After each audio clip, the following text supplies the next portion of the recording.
Hi, boys and girls, and welcome to Social Studies, where we are starting a brand new unit. We are done with empires for now, and we are moving on to world religions.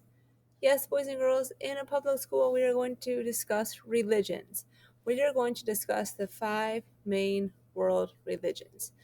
And in doing so, what do we hope to accomplish? What we hope to accomplish is teaching you the facts that each one of these five religions believe. Mrs. Berry and I will not be imparting what we want you to believe, what we think is a good idea to join, or what we think is the best religion. We are simply going to teach you the facts of each of these five religions, what the people who practice these religions do, how they act, what they might wear. And the purpose of that is to become more educated, more worldly, more able to understand other people and their beliefs so we can accept more people. Accepting someone doesn't mean that you believe everything they believe, of course, right? You can think of some examples off the top of your head, not relating to religion. However, we can say if I see someone wearing certain clothing or maybe going to a certain religious ceremony, I can say, oh, I know, that belongs to the Jewish religion, or that is part of Islam, or I know it to be Christianity, something to that effect. And we can go past passing judgment and being curious and mystified to an understanding of, oh, I know what they're doing tonight. I know where they're going. I know the purpose of that particular piece of clothing. And then we can become better citizens of the world. So that is our overview for world religions, is to learn some factual information. Today we have lots to do, and some of it's just kind of some business stuff, and so we're going to go through this as quickly as possible on the business end, but then we're also going to start learning about the religions, or really an overview of the religions today. So first of all, I asked you guys today, what do you think are the five main world religions in your question of the day? And we're going to go through that in a moment. So I'm not going to spend time on it right now, but you can make some corrections or add or subtract some things later on once we get talking about that. First, I just want to show you that your new chapter book is in your classroom. So when you go to classroom, you'll be able to go to classwork, and you're going to see, well, you can't see it now because it's actually saved as a, let's see here. Excuse me, I'll take you to my crew. And you will see that you are going to have a new topic called Chapter 5 Religions and the Chapter 5 Textbook Religions. And so when you click on that, it'll be not a draft, of course, when you're into it. And when you go into it, you'll see the Chapter 5 book. And this is where we're beginning our day today. We are going to look through Section 1, and we're going to become familiar with the five main religions and why are we studying religion in school. So that is where we will be today. But before we do that, I want to go over a couple of. The other thing I want to show you, boys and girls, is that you have this sheet packet really in front of you. It's many pages long, and hopefully you didn't freak out because we will be doing this over several weeks. So there's no reason to get anxious about that. We'll take it piece by piece. But you do need to understand these five main religions. And you're probably saying, what the heck are these five main religions? I've answered the question I want to know now. What are the five main religions? So let's go ahead and get into this. You'll need a piece of paper. You'll need this packet out. You'll need your name and your crew. Please note that you will be using this packet for two things in the future. One is a project and one is a test. So you must find a way to keep this packet safe and to fill it in when you miss a day. You go to band, you get sick, you take a day off. I don't know. Whatever it is, you need to make sure you're caught up on this packet. Watch the video that we post. Ask a friend, something, and then keep it in a very safe spot. You will need this for the next couple weeks. It will definitely be something you'll want to have. So you'll have this, and today what I would like to do is start with answering in this column, who, the five main religions. So we're going to be answering and typing, or not typing, but writing, actually handwriting in there.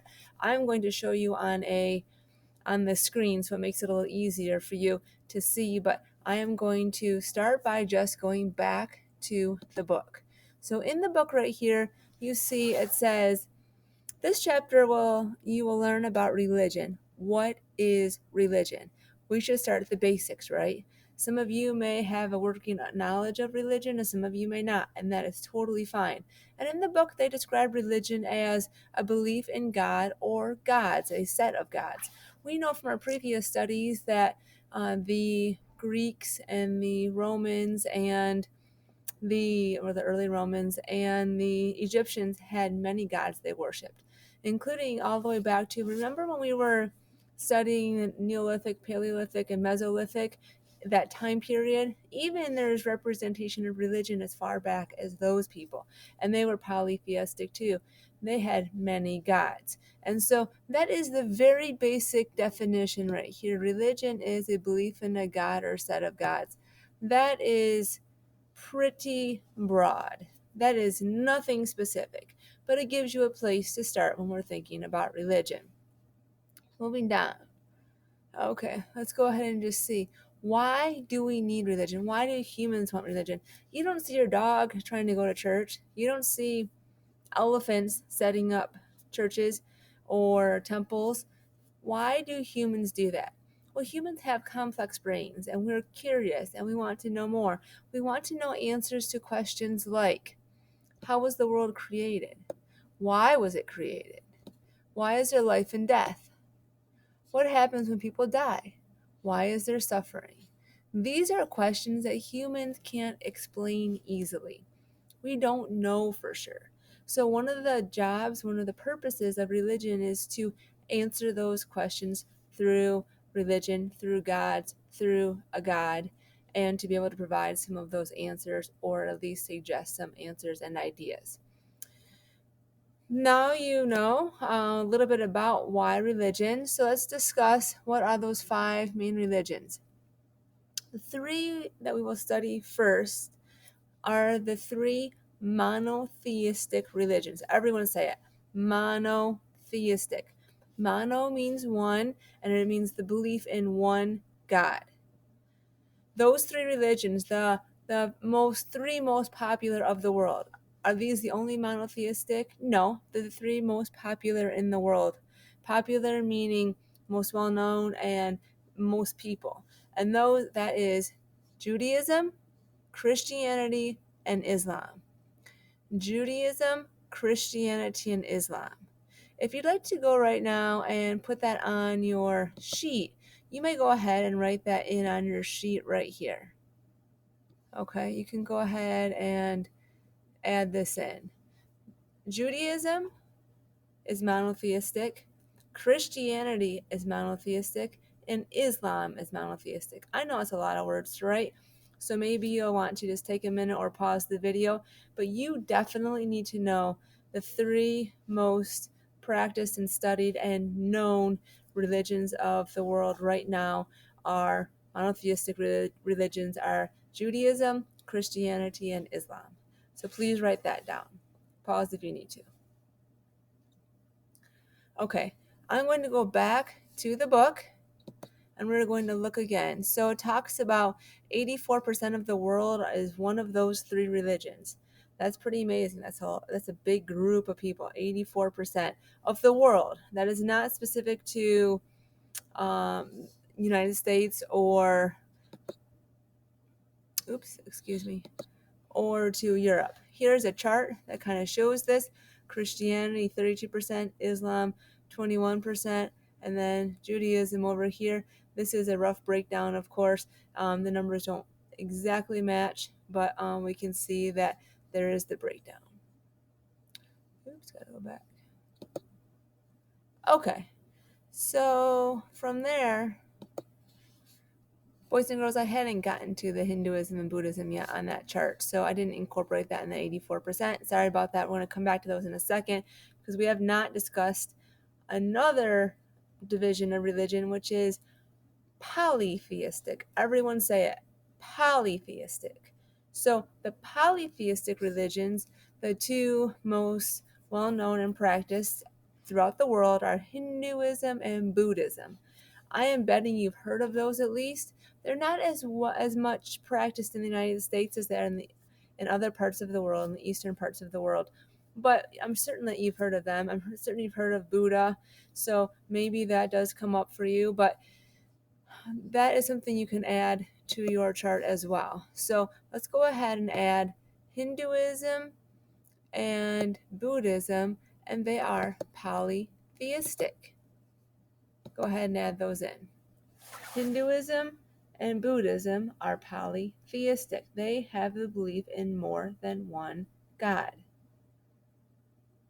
Now, I'm certain that if you don't know some of these two words, mono and poly, you might get them confused. So it's definitely worth writing down right now the difference. Monotheistic means one God, polytheistic means many gods. Wonder why I didn't underline for being spelled wrong. Polytheistic, many. We could put gods. And this is one God. Okay? Now, the other thing you'll know, and we'll discuss this later too, just to know as an introduction, Christians, Muslims, and Jews all believe in the same one God. It is all the same one God. From there, lots of different changes and different beliefs, but to note, they believe in the same one God. And we're going to go through all that in the next couple weeks. Okay, so we said that people want to be able to understand some questions of the world that they just don't know the answers to. How was the world created? Why was it created? Why was there life? Why is there life and death? Why don't we live forever? Why do we have to die? What happens when people die? Do we go to another world? Are we just goners? What happens? And why is there suffering? So why do people have to go through tragic events? Why is there starvation? Why are there diseases? Why do we have these things? Religion attempts to answer these questions. Okay, so let's go back to our chart and put these questions down. People want to know and have explained these questions. Go ahead and write these down. They're also in your book, so you can copy them from there. But this is a really interesting thought that people want to have these questions answered. All the way back, we said, to the Neolithic, Paleolithic, and Mesolithic times, people wanted these answers. It wasn't because they were silly to put things in their grave with them. It's because had a bigger thought idea. Why does this happen? What's going on? How can we explain this? And this has been going on since humans, that we've traced humans back. How was the world created? Why is it created? Why is there life and death? What happens when people die? Why is there suffering? Please jot those questions down so you have them in your notes. I know it's going to take a while to write those down, so if you want to pause, please go ahead and do so.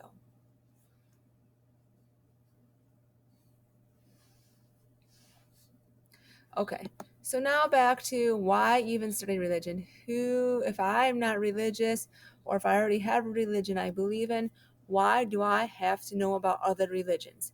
Boys and girls, it is the same reason in general why we are asking you to learn about ancient cultures. It is so you can become more worldly, so you can understand bigger picture things, so you can make connections, so you can accept other cultures and other ideas. I'm listing a lot of huge things right now, but boys and girls, when you walk past someone that wears something different than you, or is speaking a different language, or is going to Passover, for example, you can say, oh, I know that person. I can accept they have those beliefs and those ideas from their religion. It is a way to accept others, to have an understanding about ourselves, about others, and what people believe. It is a way to just be more human, more connected, I guess. Connected. And we live in a what we call a smaller world these days.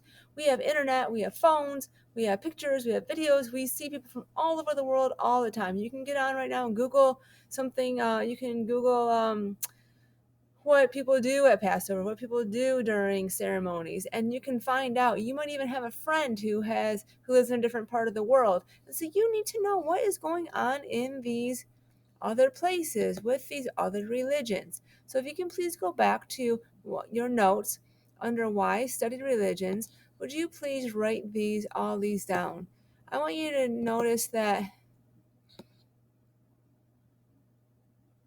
religion has always been with humans. Religion has always been a part of the human belief system in some way, shape, or form. We saw it all the way back to the first time that we see what we call, it's even before Homo sapiens. So humans have some type of religion as far back as we can go. It's always been with us, as part of us. It provides answers to hard questions. We listed these hard questions over here. We weren't here when the world was created. Humans weren't here. You weren't here, I wasn't here. We don't know. We want to explain these things. We haven't died, so we don't know what happens after death. We want to know. It happens, oh, geez, goodness gracious. It helps, excuse me, time to go pick up my kids. It helps to deepen our understanding of ourselves and others. Helps us to learn other cultures. It helps us to be more accepting, more knowledgeable, learn a little bit more. We might change our mind on some things. We might be opened up to a whole new way of thinking. Wouldn't that be cool? Not that you have to join religion just because you're opened up to a new way of thinking. It just helps you to become a wiser, better, more knowledgeable person. And it helps with this kind of piggybacks on, it's a global understanding of our world. We in the United States are allowed to practice any religion we choose. We can go to any place we want. We can call it anything we want. We're allowed to do that. And we will not get taken away by the police. We will not be murdered. We will not be gathered up and shipped off somewhere. We will not be excluded. In some places around the world, those things happen. You are persecuted, is the word. You are taken and told you cannot do some certain religions in some parts of the world. You are told what you are allowed to believe. So when we say a global understanding, we know of our living space. We know of Muskegon, Michigan. We know of Michigan. We know of the United States. We may not know of the whole global world and what people are allowed to believe, what they do believe, how they base their lifestyles. And so by having a global understanding, we can become more knowledgeable, worldly, smart people. And so this is a really big topic, you guys. Religion is a very large, important topic. Unfortunately, it's becoming to the end of the school year and we're going to go pretty quickly through these religions. We just want you to have some knowledge that some people do things differently and that can be okay, but now you'll have a knowledge as to what they associate to and what they belong to. So this is the chapter, and you can read through this to get that more precise information. We skimmed it today. But to end the hour, what I'd like you to do, please, is to listen to this video. I'm going to put it in this Screencastify, but teachers, it is also available as a link on the agenda if you can't hear it well or if it's whatever, scratchy. So I will put it on here, and then again, it's also on the agenda. You don't have any homework today, boys and girls. You had to write all this stuff today, and that probably took a really long time, and I'm sorry about that, but you will need this coming up. You'll need to be thinking about this. I want you pondering these ideas of monotheism versus polytheistic, and why do we even study religions. You might be starting to add some ideas. You might have some things that you want to put on there. You might have some things you want to bring up. As a matter of fact, your reflection today, boys and girls, is to ask Mrs. Berry and I, what are some things you want to know more about? What are some things you're curious about for these 5 main world religions? There are more than 5 religions in the world. There are more. We are just doing the 5 main world religions, which we see in here, and I jumped to this too early early in the video, but Christianity, Islam, Hinduism, Buddhism, and Judaism right here. These are the 5 main worlds. There are others. We can see them on here. We are just studying those 5 for now. This is the video I want you to end with today, and then you can be done for the day after reflection. Have a great day. Thanks for joining me for this very, very interesting discussion.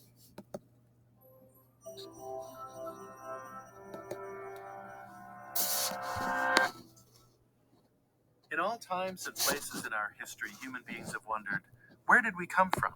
What's our place in the world? What happens to us after we die? Religions are systems of belief that have developed and evolved over time in response to these and other eternal mysteries, driven by the feeling that some questions can only be answered by faith, and based on an intuition that there's something greater than ourselves, a higher power we must answer to. or some source we all spring from and to which we must return. Hinduism means the religions of India. It's not a single religion, but rather a variety of related beliefs and spiritual practices. It dates back 5 millennia to the time of Krishna, a man of such virtue that he became known as an avatar of Vishnu, an incarnation of the god in human form. He taught that all life follows karma, the law of cause and effect, and our job is to do our duty, or dharma, according to our place in society, without worrying how things turn out. When we die, we're reincarnated into a new body. If we followed our dharma and did our proper duty in our past life, we get good karma, which sends our soul upward in the social scale. Our rebirth into the next life is thus determined by what we do in this one. The wheel of rebirths is called samsara. It's possible for a very holy person to lead a life with enough good karma to escape the wheel. This escape is called moksha. Hinduism teaches that everything is one. The whole universe is one transcendent reality called Brahma. And there's just one Brahma, but many gods within it. And their roles, aspects, and forms differ according to various traditions. Brahma is the creator. Vishnu is the preserver who sometimes takes on human form. And Shiva is the transformer, or lord of the dance. Durga is the fiercely protective divine mother. Ganesha has an elephant head and is the wise patron of success. Hinduism is the third largest religion in the world, and although most Hindus live in India, they can be found on every continent, 1 billion strong. Now let's travel west, across deserts and mountains to the Fertile Crescent about 4,000 years ago. Judaism began with God calling Abraham and Sarah to leave Mesopotamia and migrate to the land of Canaan. In return for their faith in the one true God, a revolutionary concept in the polytheistic world of that time, they would have land and many descendants. From this promise came the land of Israel and the chosen people. But staying in that land and keeping those people together was going to be very difficult. The Israelites were enslaved in Egypt, but God freed them with the help of the prophet Moses, who received the 10 Commandments, and later hundreds more. They conquered the promised land, but could only keep it for a few hundred years. Israel sits at a crossroads through which many armies marched over the centuries, and in the year 70, the Romans destroyed the temple in their capital, Jerusalem. So the religion transformed itself from a temple religion with sacrifices and priests to a religion of the book. Because of this, Judaism is a faith of symbolism, reverence, and deep meanings tied to the literature of its history. The many sacred scriptures make up the Hebrew Bible or Tanakh, and hundreds of written discussions and interpretations are contained in an expansive compendium of deeper meanings called the Talmud. Jews find rich symbolic meaning in daily life. At the Passover meal, every item on the menu symbolizes an aspect of the escape from slavery. The importance of growing up is emphasized when young people reach the age of bar and bat mitzvah, ceremonies during which they assume responsibility for their actions and celebrate the weaving of their own lives into the faith, history, and texts of the Jewish people. There are 14 million Jews in the world today, 6 million in Israel, which became independent following the horrors of genocide in World War II, and 5 million in the United States. But now let's go back 2,500 years and return to India, where Buddhism began with a young prince named Siddhartha. On the night he was conceived, his mother, Queen Maya, is said to have been visited in her sleep by a white elephant who entered her side. 10 months later, Prince Siddhartha was born into a life of luxury. Venturing forth from his sheltered existence as a young man, he witnessed the human suffering that had been hidden from him and immediately set out to investigate its sources. Why must people endure suffering? Must we reincarnate through hundreds of lives? At first, he thought the problem was attachment to material things, so he gave up his possessions. He became a wandering beggar, which he discovered certainly made him no happier. Then he overheard a music teacher telling a student, "Don't tighten the string too much, it will break. But don't let it go too slack, or it will not sound." In a flash, he realized that looking for answers at the extremes was a mistake. The middle way between luxury and poverty seemed wisest, and while meditating under a Bodhi tree, the rest of the answer came to him. All of life abounds with suffering. It's caused by selfish craving for one's own fulfillment at the expense of others. Following an 8-step plan can teach us to reduce that craving and thus reduce the suffering. On that day, Siddhartha became the Buddha, the enlightened one. Not the only one, but the first one. The Buddha's plan is called the Eightfold Path, and though it is not easy to follow, it has pointed the way for millions to enlightenment, which is what Buddhahood means: a state of compassion, insight, peace, and steadfastness. From the time he got up from under that tree to the moment of his death as an old man, the Buddha taught people how to become enlightened. Right speech, right goals, a mind focused on what is real, and a heart focused on loving others. Many Buddhists believe in God or gods, but actions are more important than beliefs. There are nearly 1 billion Buddhists in the world today, mostly in East, Southeast, and South Asia. 2,000 years ago in Judaism's promised land, Christianity was born. Just as Hindus call Krishna God in human form, Christians say the same thing about Jesus, and Christianity grew out of Judaism just as Buddhism grew out of Hinduism. The angel Gabriel was sent by the God of Abraham to ask a young woman named Mary to become the mother of his son. The son was Jesus, raised as a carpenter by Mary and her husband Joseph, until he turned 30, when he began his public career as the living Word of God.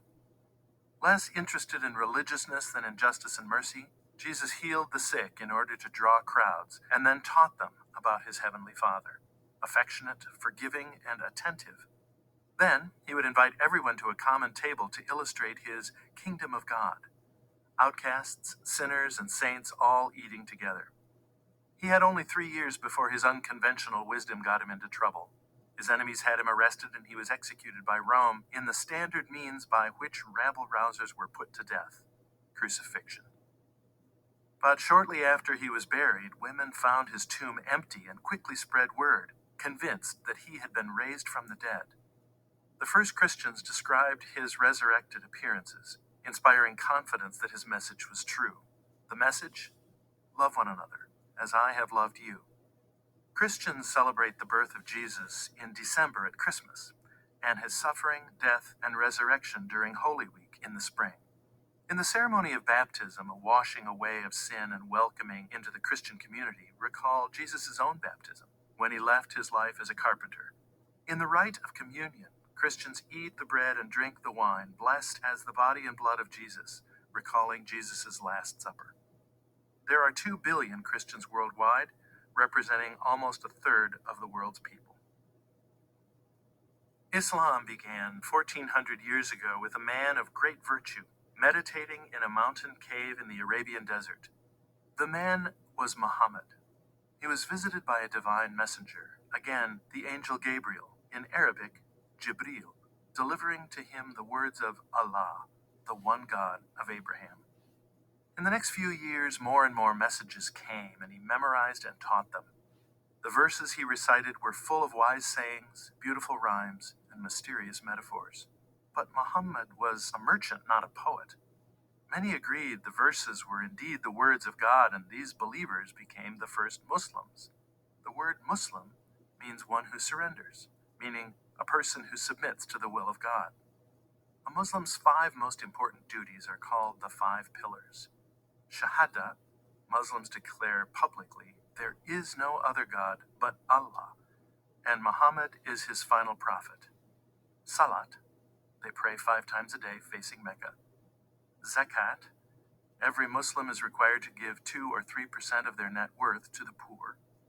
Saum, they fast during daylight hours for the lunar month of Ramadan to strengthen their willpower and their reliance on God.